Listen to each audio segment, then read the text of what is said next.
দর্শক, খুলনা প্রতিদিন লাইভের অফিসিয়াল ফেসবুক পেজ থেকে সকলকে স্বাগতম। আমি আছি এই মুহূর্তে খুলনা আপনার জেলা স্টেডিয়ামের সামনে। এখানে আমরা দেখছি যে ক্রীড়াপ্রেমী যারা খেলোয়াড় এবং তারা কিন্তু রাস্তায় আগুন জ্বালিয়ে দিয়ে বিক্ষোভ করছেন। আমরা আসলে জানবো তারা কেন বিক্ষোভ করছেন, আমরা আসলে তাদের কথা বলবো। তারা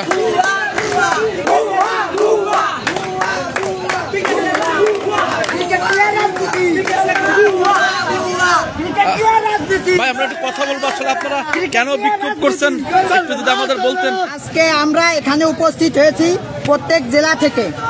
আমাদের সঙ্গে এই পিকেএসপি ক্রিকেট ইনস্টিটিউট আমাদের টাকা নিয়েছে। আমাদের যেভাবে নিয়ন্ত্রণ করা উচিত ছিল তাদের সেই লোকগুলো সেখানে ছিল না। তাদের নিয়ম, তাদের নিজস্ব যে লোকগুলো ছিল তাদেরকে সিলেক্ট করেছে এবং আমরা চাই এই খেলা বন্ধ হবে এবং আমাদের প্রত্যেক ছাত্রকে তাদের ন্যায্য অধিকার, তাদের টাকা ফিরিয়ে দিতে হবে।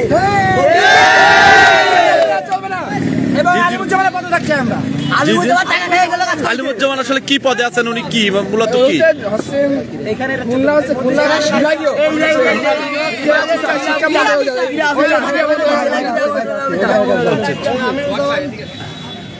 দর্শক, আমরা কথা বলছিলাম যারা এই বিক্ষোভ করছিলেন তারা আমাদেরকে জানিয়েছেন। ভাই, আমরা একটু কথা বলবো আপনার সাথে যে আপনারা কেন বিক্ষোভ করছেন এবং যদি একটু বলতেন। বিক্ষোভ করতে আসেনি, ব্যাপারটা হচ্ছে আমরা এখানে যখন দাঁড়ানো ছিলাম ডিসি অফিসার একটা কাজে, তখন দেখলাম ছেলেপেলে এখানে বিক্ষোভ করতেছে। পরে জানতে পারি যে এখানে পিকেসিএসবি নামে একটা সংস্থা একটা ক্রিকেট ট্রায়াল করতেছে। তারা নাকি অফার করছে যে এখান থেকে প্লেয়ার বাছাই করে নিয়ে তারা ন্যাশনাল টিমে খেলাবে, বিভিন্ন সেকেন্ড ডিভিশন, ফার্স্ট ডিভিশন খেলাবে।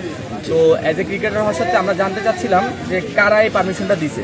যখন এডিসি স্যারের বরাবর এরা আন্দোলন করে তখন এডিসি স্যার এখানে যে ক্রীড়া অফিসার আলিমুজ্জামানকে ফোন দেয়। আলিমুজ্জামান নাকি সে এই বিষয়ে অবগতই নেই। কিন্তু আমাদের প্রশ্ন এটা হচ্ছে যে একটা স্টেডিয়ামের দায়িত্বে আছে আলিমুজ্জামান স্যার, সে জানেই না তাহলে তার স্টেডিয়ামে কি করে এত বড় একটা প্রোগ্রাম অ্যারেঞ্জ হচ্ছে এবং কারা এই কাজটা করছে। আর এই যে পিকেসিএসবিডি এরা এদের কাছ থেকে বিভিন্ন অর্থ হাতাইছে এবং এদেরকে জার্সি দেওয়ার কথা বলে জার্সি দেয়নি, খুবই একটা চিপ কোয়ালিটির জার্সি দিচ্ছে। এদের প্লেয়ার নিয়ে যে এরা কি করবে, আসলে এরা এদের মানে গোলটাই সেট করতে পারতেছে না। এবং আমাদের এদের একটা দাবি যেটা এরা উঠাইছে যে যেহেতু ক্রীড়া অফিসার জানেই না, না জানা সত্ত্বে কি করে এখানে একটা প্রোগ্রাম হলো, যেহেতু ক্রীড়া অফিসার জানে না এবং ক্রীড়া অফিসার এর মধ্যে হস্তক্ষেপ করেনি, তাহলে তার এটা ব্যর্থতা যে তার স্টেডিয়ামে কেউ পারমিশন ছাড়া একটা প্রোগ্রাম করে গেল, এটা তার ব্যর্থতা। আর এই ছেলেপেলে স্ক্যাম করছে, তাহলে তার দায়বদ্ধতা আলিমুজ্জামানকে নিতে হবে। এখন এই পিকেসিএসবিডি এরা কোথায় আছে, এদের অফিস কোথায়? এদের কোথায়, এদের কোনো প্রতিনিধি আসে নাই ভাই। আপনারা আমরা এটা কি ধরে নেবো অথবা আপনারা কি ধরে নিচ্ছেন?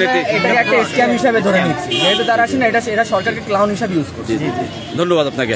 দর্শক, শুনছিলেন যে এই যে পিকেসিএসবিডি একটি অর্গানাইজেশন তাদের কাছ থেকে টাকা নিয়েছে, তাদেরকে বিভিন্ন জাতীয় দলে খেলানোর এবং বিভাগীয় পর্যায়ে লিগ খেলানোর জন্য প্রতিশ্রুতি দিয়ে টাকা নিয়েছে। কিন্তু এই সংগঠনের হদিস পাচ্ছে না এই খেলোয়াড়রা। তারা বলছেন যে তাহলে স্টেডিয়াম কর্তৃপক্ষ যে ক্রীড়া পরিষদ রয়েছে তারা কিভাবে এই সংগঠনকে ঢুকতে দিল, এই প্রতিষ্ঠানকে কেন ঢুকতে দিল ভিতরে, এখন জবাব দিতে হবে।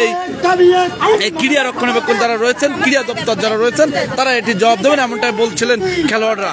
এবং আমরা দেখছি তারা কিন্তু রাস্তায় আগুন জ্বালিয়ে দিয়ে কিন্তু বিক্ষোভ করছেন।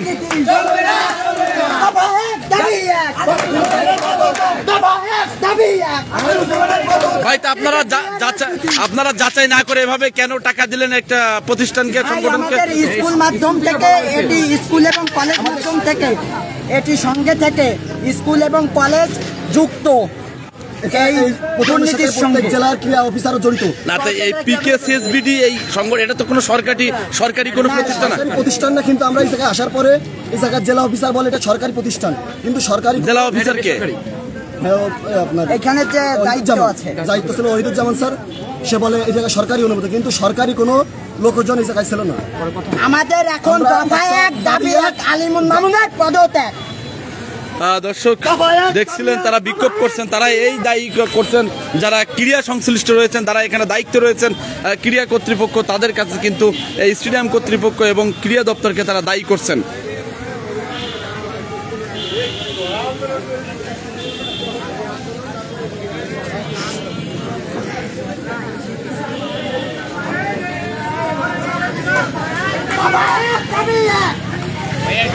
दबाया দর্শক আপনারা দেখছিলেন যে এখানে খেলোয়াড়রা তারা বিক্ষোভ করছিলেন। তারা কিছুদিন আগে পিকেসিএস বিডি নামের একটি অর্গানাইজেশনের সাথে তাদের কথা এবং তারা রেজিস্ট্রেশন করায় বিভিন্ন টাকা পয়সা নিয়ে, এবং কথা ছিল যে তাদের জাতীয় দলে খেলাবে এবং বিভাগীয় পর্যায়ে লিগ খেলাবে এবং তাদের যে জার্সি দেওয়ার কথা ছিল সে জার্সিও দিয়েছে তারা একটি, কিন্তু নিম্নমানের, এবং তাদের যে খেলার প্রতিশ্রুতি দিয়েছিল সেটি তারা করেনি। এখন তারা বলছেন যে এই সংগঠন পিকেএস বিডি কিভাবে এই ক্রীড়া অঙ্গনে আসলে এর জন্য দায়ী যারা ক্রীড়া কর্মকর্তা রয়েছেন, যারা এখানের যারা এই ক্রিকেট অঙ্গনে এবং স্টেডিয়ামে দায়িত্বে যারা আছেন তারা এর জবাব দেবেন, এমনটাই দাবি তারা করছেন। এবং তারা সেই দাবিতে ক্রীড়া যারা আছেন দায়িত্বে সেই তাদের অপসারণের দাবিতে কিন্তু তারা বিক্ষোভ করছেন।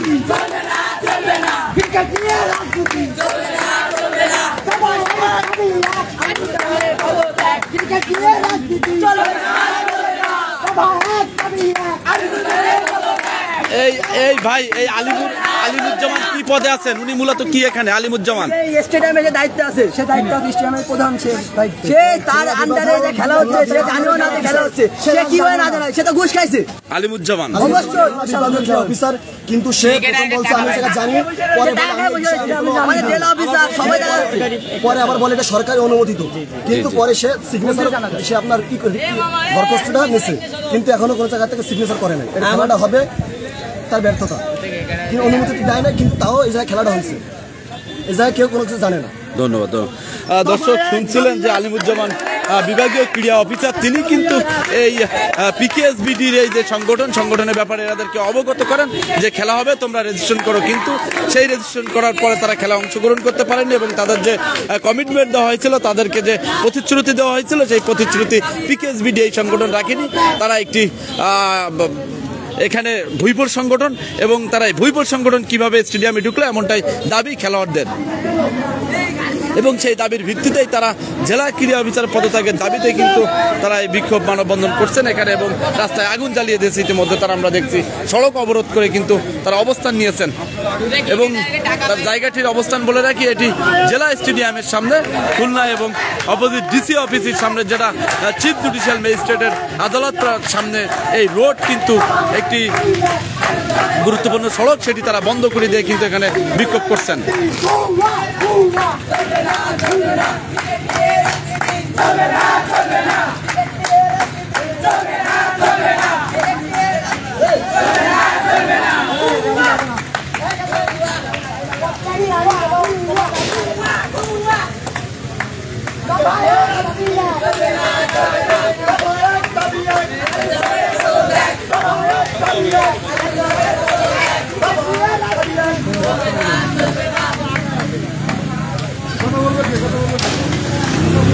দর্শক, এতক্ষণ যারা খুলনা প্রতিদিন লাইভের সাথে যুক্ত ছিলেন সকলকে আবারও ধন্যবাদ জানাচ্ছি।